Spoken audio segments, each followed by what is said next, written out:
Hello everyone. Today I will be discussing a video by Prager University titled, Was America Founded to be Secular? What follows is the full video cut up into chunks with my response following each part. If you want to see the unedited video by PragerU, you can find a link in the description. Without further ado, let's begin. What role should religion play in a free society? More and more people today would answer, none. That would not have been the answer of the founders of the United States, the men who fought the American Revolution and wrote the country's Constitution. So right off the bat, we have a problem. It is impossible to talk about the founders as a singular group that shared the same opinion. They had a multiplicity of viewpoints, which defies our ability to claim that the founders as a whole believed something. Instead, the best we can do is say that an individual founder said something and that we should give that opinion weight because of some independent reason. To them, the issue of religion and freedom were inextricably linked. You couldn't have freedom without religion. In fact, the political philosophy of the founders necessitated a divine foundation. Thomas Jefferson makes this clear in the Declaration of Independence when he writes that all men are endowed by their Creator with certain unalienable rights. The purpose of government, Jefferson and his compatriots believed, was not to bestow rights. Rather, it was to protect those rights already endowed upon human beings by God. Okay, so when we are talking about the founding of the United States, Christian nationalists love to go to the Declaration of Independence, but always leave out a lot of context and show an extremely poor understanding of the political philosophy Jefferson was using. So it's important to ask, what purpose did the Declaration of Independence serve during the founding of the United States? The answer is that it was a rhetorical document meant to justify and inspire rebellion. The Continental Congress, after adopting and signing the Declaration, sent it to King George III. It essentially acted as a casus belli, listing reasons for war. It did not create any governing institutions, which is what we are primarily interested in when we are talking about the founding of the United States. That being said, the rhetoric of the Declaration does include some interesting political philosophy. The video seems to put a lot of stock into the use of the term creator. However, it doesn't look at the entirety of the document. The Declaration also refers to the laws of nature and nature's God. So when the document says creator, that is what they're referring to. So, what is nature's God? Chances are PragerU will say the Abrahamic God or the God of the Bible, but this would be incorrect. You see, when the Declaration uses the language of nature's God, it is talking about the deist concept of a God that influenced Jefferson. A deist is someone who believes that God created the world, but then exercises no control over it. In a proper sense, a deist is someone who affirms a divine creator, but denies any divine revelation. They hold that human reason alone can give us everything that we need to know about living a correct, moral life. God, in this view, makes no moral pronouncements and does not interact with the world at all. God made the laws of nature, set the world in motion, and does nothing else. As philosopher Matthew Stewart points out, nature's God properly belongs to the radical philosophical religion of deism. It refers to nothing that we commonly mean by the term God, but rather something closer to nature. It tells us that we are and always have been the source of our own authority, that we govern ourselves not by acts of faith, but through acts of understanding, and that if we find ourselves beholden to some other imagined authority, this can only mean that we have constructed the conditions of our own servitude. The Declaration of Independence, precisely where it superficially seems to invoke the blessings of an established religion, really stands for the emancipation of the political order from God. The video also puts a lot of emphasis on language about rights. However, rights as understood by Jefferson came from a philosophical idea created during the Enlightenment known as natural rights. According to John Locke, an Enlightenment philosopher we know influenced Jefferson, prior to the existence of a political state, humans lived in the state of nature. The state of nature is one where there is no higher authority besides natural law. Now it is important to note that natural law is different from divine law. Natural law can be discovered by reason alone and applies to all people, while divine law can be discovered only through God's special revelation and applies only to those to whom it is revealed and to whom God specifically indicates are to be bound. These two forms of law are not in and of themselves contrary to one another. However, since we know that the phrase nature's God is based on deism, which denies any divine revelation, it is clear that what Jefferson was trying to say is that the laws of nature are based on reason alone. But even if that wasn't the case, when we return to Locke's philosophy, we see that Locke realized that people would violate natural law. As a result, victims would have the right to enforce natural law against aggressors. This enforcement mechanism would be a government that protects people's rights by punishing people who violate natural law.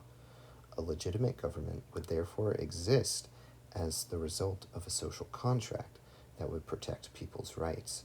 So in other words, rather than live in a world where rights are violated with impunity, humans reasonably get together and consent to a government that provides security for their rights that would otherwise be threatened. However, when those rights are either unenforced or threatened by the government, the social contract will dissolve. So, put simply, the philosophy is that there are natural laws based on reason. Humans are born in a state of nature under those laws. To protect our rights from aggressors, we create governments based on the consent of the governed. Now, going back to the rhetoric of the Declaration, what Jefferson is saying is that there exists a social contract between the people of America and Great Britain to protect certain fundamental rights that we know from reason alone. Great Britain violated that contract by violating those rights, and that consequently the United States is justified in rebelling against Great Britain. In no way can this philosophy be said to necessitate a divine foundation.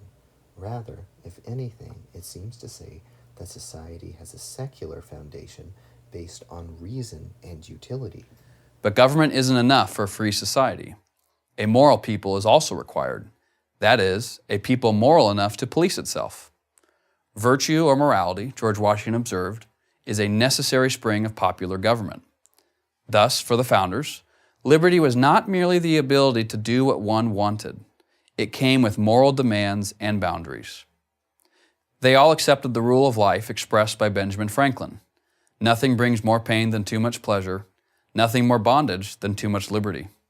The founders knew that the absolute enemy of freedom was, ironically, a freedom that was absolute and unrestrained. And where was this restraint going to come from? Their answer was religion, which for them, because of when and where they lived, was some variety of Christianity. Here is where the earlier misunderstanding becomes much more clear. The restraint doesn't come from religion. The restraint comes from the social contract and reason. Liberty is restrained by the power we give the government, and the power of the government is restrained by the limits we set on it in the contract. This is where the idea of the Constitution comes from. We, the people, create a document that gives powers to the government that will limit our liberties, and in the same document, we limit the power of the government to infringe on those liberties. The philosophical rhetoric used in the Declaration is made real by the Constitution, but Prager U won't talk about that because the Constitution is an entirely secular document which would negate their whole video. As for the Washington quote, that has nothing to do with the foundations of society. Instead, Washington is talking about maintaining a representative government.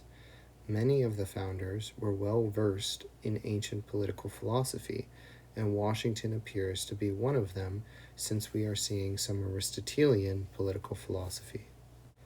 According to Aristotle, self-government means that the citizen is part of the deliberative process, and the purpose of government is to promote human flourishing. In other words, in a self-governing society, citizens themselves must promote human flourishing. Aristotle's ethics show that he thought that the way to promote human flourishing was to act and live virtuously. Consequently, the deliberative process in a representative government requires that each citizen act virtuously, and the way to do that is to have knowledge of virtue. It is worth noting that knowledge of virtue for Aristotle did not mean a specific criteria. Rather, he thought that a virtuous person would be one who knew how to go through the process of rational inquiry. It is clear that this thought is influencing Washington because in another letter he stated that our national glory and our domestic tranquility can never be tarnished or disturbed while they are guarded by wise laws founded in public virtue among the measures which an enlightened and patriotic legislature will pursue to preserve them. And soon after the quote the video mentioned, he says, promote then as an object of primary importance institutions for the general diffusion of knowledge, in proportion as the structure of a government gives force to public opinion, it is essential that public opinion should be enlightened. So yes, Washington thought virtue was necessary for maintaining a free society, but that in no way means that he thought religion, or more specifically Christianity, was necessary for its foundations. Furthermore, the virtue that he is speaking of is that of rational inquiry, which was a cornerstone of Enlightenment political philosophy as well as Aristotelian philosophy. This is especially the case given that Washington was a deist who was more concerned with morality and ethics than religion. That being said, Washington saw religion as being useful for public morality, but he also knew that religion tends to disrupt society. As he stated in another letter, of all the animosities which have existed among mankind, those which are caused by a difference of sentiment in religion appear to be the most inveterate and distressing, and ought most to be deprecated. I was in hopes that the enlightened and liberal policy which has marked the present age would at least have reconciled Christians of every denomination so far that we should never again see their religious disputes carried to such a pitch as to endanger the peace of society. In other words, Washington thought that conflicts based on religion were unlikely to change and that they endangered society, but that he hoped Enlightenment policy could help prevent religious conflict. It is worth mentioning that one such Enlightenment policy was the separation of religion and government that was enshrined by the Constitution. In other words, secularism. Let divines and philosophers, statesmen and patriots unite, Samuel Adams wrote, in instructing citizens in the art of self-government. In short, of leading them in the study and practice of the exalted virtues of the Christian system. The Christian system to which Adams refers is composed of Judeo-Christian values, the values rooted in the Old and New Testaments, both of which were referred to by the founders with equal conviction and frequency. All right, so it's worth noting that Samuel Adams in this quote is not directly talking about the founding of the United States. In the letter, he is answering a question posed to him by John Adams, who is asking about what Samuel Adams thinks will happen to the world in the future. After agreeing with John that things will be torn down, he talks about what will be built up. He talks about how the love of liberty cannot be extinguished, and that often, when people revolt against oppression, they establish a new tyranny immediately after. Additionally, while the video is correct that Samuel Adams was specifically referring to Christianity, he is not talking about virtue in the same way as Washington. The context of this quote demonstrates this fact, as Adams was saying that governments often end because they have become subject to the passions of the people and are no longer ruled by reason. He also says that even the best designed constitutions will end because of these passions. Here he is suggesting that teaching Christianity will aid in preserving government because Christianity will subdue the turbulent passions of men when reason no longer rules and checks and balances cannot be depended upon. In other words, he is advocating Christianity as a means of social control, not because it will make people virtuous in the Aristotelian way that Washington was talking about, but because it will make them passive and easier to control. In fact, he says that teaching children about self-government should be subordinate to teaching them fear and love of a deity. Consequently, Sam Adams implies that reason and well-designed constitutions serve as the foundations of self-governance, but when they don't work, religion provides a means of controlling people so that they do not revolt and establish a new tyranny. It is likely that Samuel Adams was thinking about the newly passed United States Constitution when he mentions reason along with checks and balances. But he is merely offering an opinion about the utility of religion in controlling people when these governing principles fail.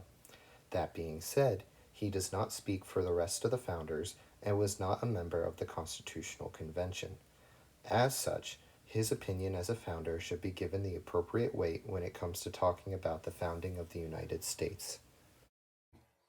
Jefferson, yes, the very same Thomas Jefferson who is so often portrayed as anti-religious, confirmed this sentiment in his notes on the state of Virginia, when he asked, "Can the liberties of a nation be thought secure when we have removed their only firm basis, a conviction in the minds of the people that these liberties are the gift of God, and that they are not to be violated but with his wrath?"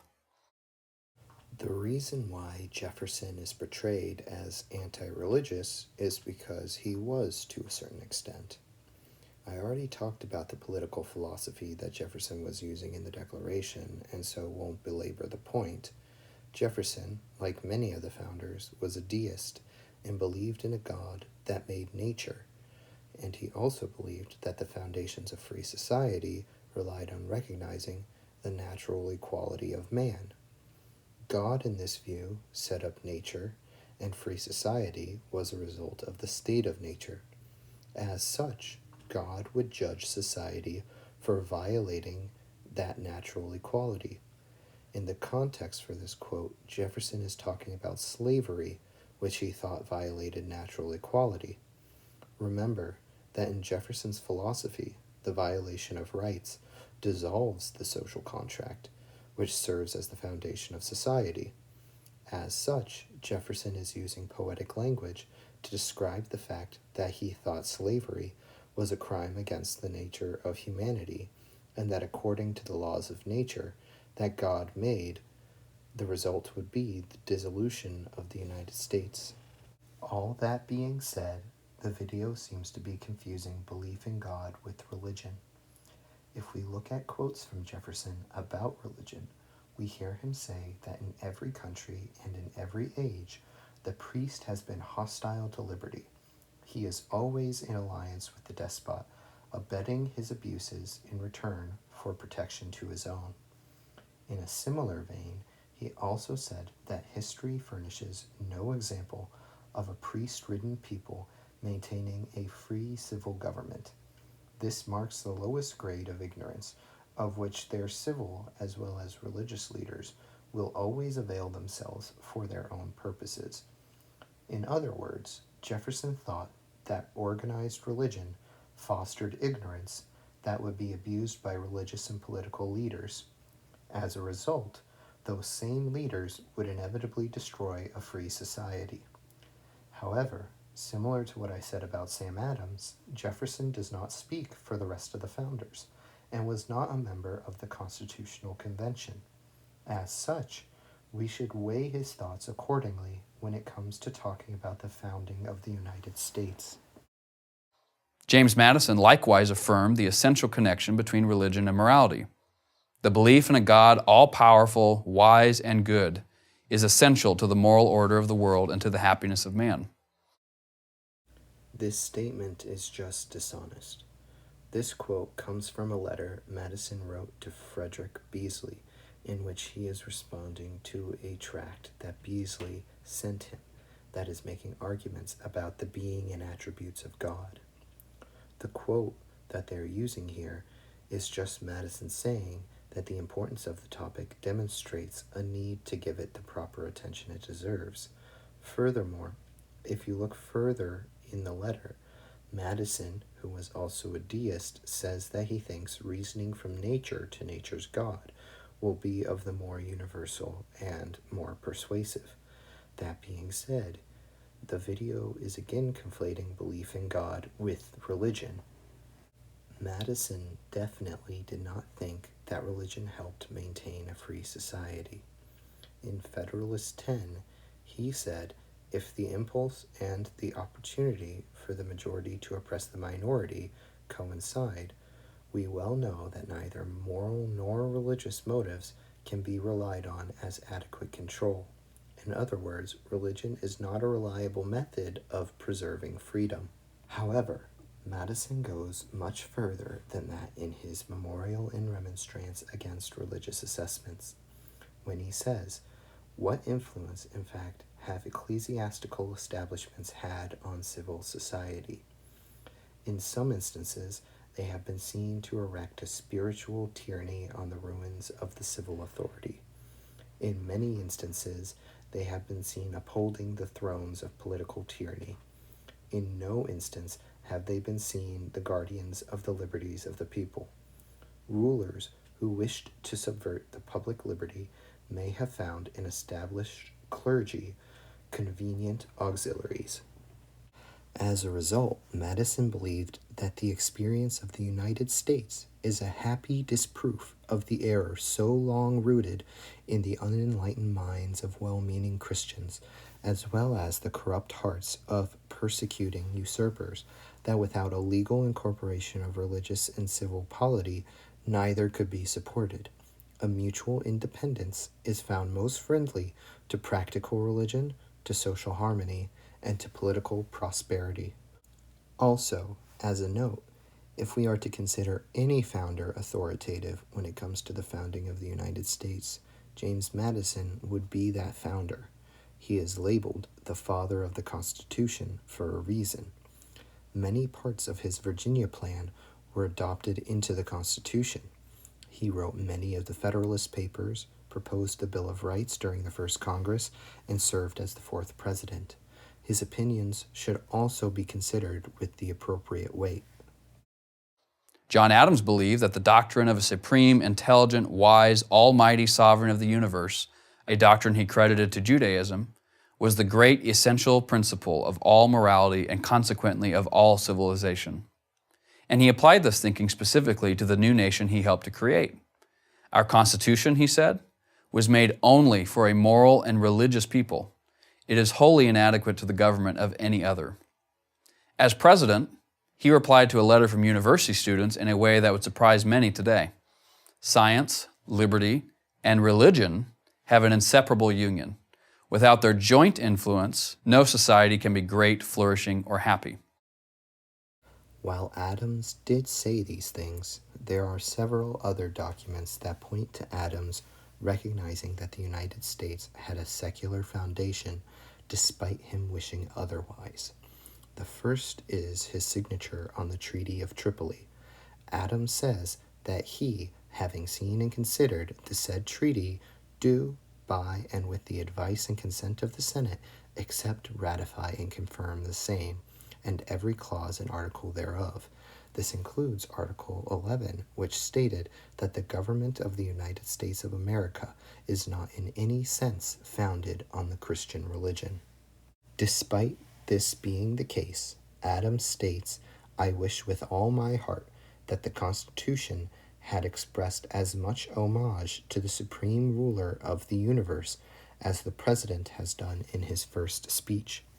In other words, Adams despairs at the fact that only secular Enlightenment principles are espoused within the Constitution. Also, Adams, like 2 out of the past 3 individuals the video has mentioned, was not part of the Constitutional Convention. Meanwhile, another founder, Alexander Hamilton, looked at the French Revolution and saw something much different. That revolution, unlike the American Revolution, had devolved into violence and chaos.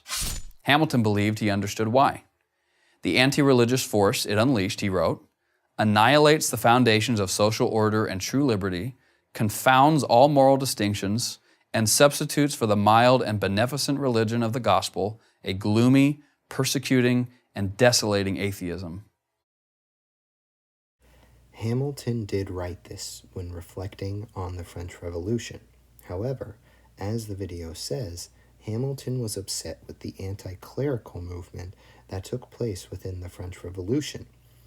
Hamilton thought that it was all part of a conspiracy to establish atheism on the ruins of Christianity. Hamilton is incorrect about the reasons for the failure of the French Revolution, if you want to call it a failure, but explaining why is outside the scope of the video. That being said, while he was a delegate at the Constitutional Convention, none of his ideas were incorporated into the Constitution, and as such, his largest contribution was the Federalist Papers. For the founders, a free society divorced from religion simply could not work and would not survive. It is no wonder then that in his farewell address, George Washington chastised those who would claim to be patriots and yet undermine the influence of religion. Of all the dispositions and habits which lead to political prosperity, religion and morality are indispensable supports. In vain would that man claim the tribute of patriotism who should labor to subvert these great pillars of human happiness, these firmest props of the duties of men and citizens. I already talked about Washington and his views on religion. Again, he saw it as useful for public morality despite its large potential to cause strife. However, I think it is also important to note that Hamilton wrote Washington's farewell address, and as a result, it reflects a lot of Hamilton's thoughts as well. That's not to say that Washington didn't approve, but that when we compare this part of Washington's address to other statements he made, this comes across as being more reflective of Hamilton. This seems to be especially the case given that the language here is extremely similar to what Hamilton used in his reflections on the French Revolution. The founders did not demand that anyone believe in any particular religion or even in God. Quite the contrary. But while they understood the value of a secular government, they feared a secular society, one without religion. So should we. Okay, so as I stated earlier, it is impossible to talk about the founders as a singular group that shared the same opinion. I think that I have demonstrated why throughout this video. On this topic alone, there is a lot of differences between the founders. Some, like Hamilton, did think that religion was necessary for a free society. Others thought that it may not be necessary, but that it was useful for maintaining order, like Washington and Samuel Adams. Finally, others thought that it was detrimental, like Madison and Jefferson. It is also worth noting that there is a hidden assumption built into the Prager U video. That assumption is that we should care about what the founders thought when we are talking about the current way we govern. Many of the founders believed and did terrible things that includes taking land from Native Americans and owning African Americans as property. I think, at the very least, this raises a question about how much weight we should put into the beliefs of the founders generally when talking about how we should govern now. However, that topic deserves a video of its own. All that being said, the question in the title of the video was America founded to be secular? Founding usually refers to the creation of the Constitution, and secular usually refers to a society that separates religion and government. So the meaning of the question in the title is really asking whether the founders intended for the Constitution to separate religion and government. However, the video did not lay out anything that would answer that question. Instead, it talked about the founders' views regarding whether religion was needed in society, and it did so in a way that shows a clear misunderstanding of history and political philosophy. If we were to talk about the title question of whether the founders intended for the Constitution to separate religion and government, we can look at how there is no religious language in the Constitution at all, that religious tests for office were prohibited by the Constitution, and that the Establishment Clause of the First Amendment prohibited the entanglement of religion and government. The rhetoric used in the Prager U video is nothing more than propaganda masquerading as historical analysis. America was founded to be secular. No amount of fear-mongering or misrepresentation changes that fact. Thanks for watching, and if you enjoyed the video, feel free to subscribe.